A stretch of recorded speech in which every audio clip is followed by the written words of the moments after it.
സുസ്ഥിരമിൽമിക ദൂതനെ വീട്ട് സ്ഥിതിഗതി അഹമ്മദിനെ അറിവിട്ട് സുബ്ഹാനവനുടെ വിധി പോലൊത്ത്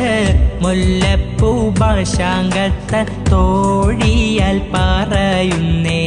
മെല്ലെ മുഹമ്മദ് നബിയും ശ്രദ്ധിച്ച് കേൾക്കുന്നേ